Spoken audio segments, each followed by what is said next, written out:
So tell me why you were attracted to making this movie. No. um, well, I fell in love with the script. I was reading many scripts for about 6 months or so, and came across this script, and I thought it had this laugh out loud physical comedy to it, but at the same time it had genuine heart, and I thought it was a sophisticated romantic comedy, and that's my favorite kind, so I went for it. What were the shooting challenges for you? Like, you woke up in the morning, and did you panic at all? I didn't panic. I guess because I was not overly prepared, but I was incredibly prepared before we started shooting, because I knew we had to make every day. By that, I mean, we had very little money. We had over 50 locations in London, all over the city, and we're shooting in the most expensive city in the world with only 35 days. So it was an ambitious schedule, so I wanted to make sure I had a battle plan every day, and I had a fallback battle plan in case that first one, we didn't win that war. So the whole thing was a marathon, actually. so I was going to say, did you find yourself like running along with Simon during these shoots? Sometimes, yeah.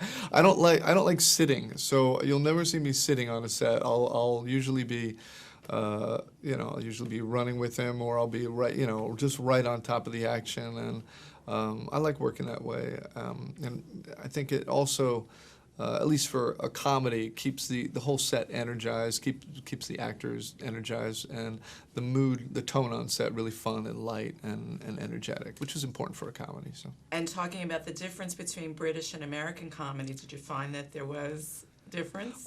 Sam and I have had many talks about this. We both agree that we don't think there's any difference in American and British comedy.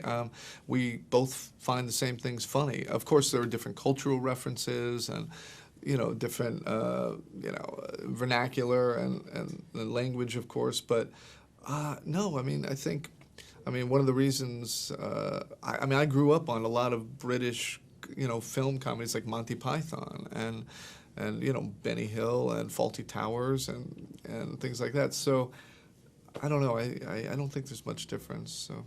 Now, did you relate at all to the story of like the overweight kid who like needs to find love?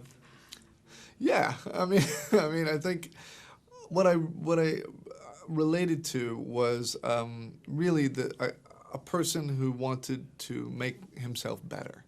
And I think we can all relate to that, because I think we're all flawed and we all want to be a better version of ourselves. And some people, take it to extremes and, work out 30 hours a day.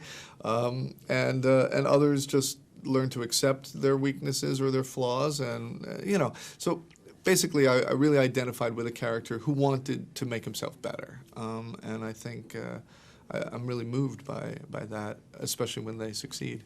Now, did you want your sort of Alfred Hitchcock moment where we see you in the movie? I'm in there. I'm not going to tell you where, but I do have a Hitchcock moment. So you do. I do, yeah. But most people on the first pass can't find it, so that's good. That's what it's supposed to be. So. All right, you're one of the runners, I bet, right? I'm not saying. You're no fun. So tell me your other experiences, any experiences shooting in London, anything that went wrong? Or? Oh, everything, things went wrong on a daily basis. But, that's what shooting in London, especially because of the weather. We're outside, and London weather is the most unpredictable thing ever. So, every day something went wrong. But, that's what it felt. That's the exciting thing, I think, about problems is how to solve them in a creative way. And sometimes there are great happy accidents along the way that make your film better. So there were tons of things. So. And I bet like Simon Pegg was so much fun to work with. And did he improvise a lot? The script was pretty solid before we started shooting. But with actors like Simon and Hank Azaria and Dylan Moran and Harish Patel, you'd be crazy not to let them riff and not to let them play. I think my job as a director is to, first of all, cast really talented people and create an environment for them to play and be funny. And sometimes some of the best moments are those that are improvised. That, all right, we got the lines, we did it as scripted, we did it, but you know, we have a camera, we have the option of shooting another take or two, hopefully, depending on the time.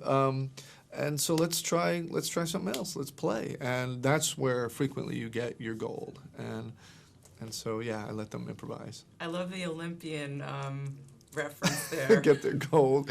Yeah. I should use that more often. Of course, probably the last interview. Thanks, David. Thanks a lot. Great job. Thanks. Loved it. It was very fun.